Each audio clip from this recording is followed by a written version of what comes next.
Hi, my name is Bridget. I'm from Westerville, Ohio. I got my undergraduate degree at Ohio State. Go Bucks.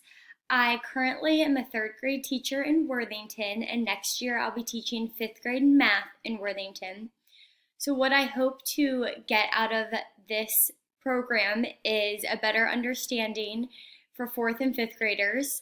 I only have experience teaching younger kids, so I just want to gain some knowledge on teaching the older kids how to engage them, how to choose things at their level, all things like that.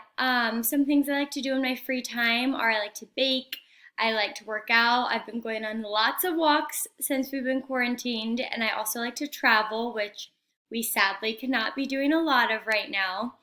And I guess one of the perks of being quarantined is I have a little extra time to do those things, bake, um, work out, go on lots of walks, and just a little extra free time. Nice to meet everyone.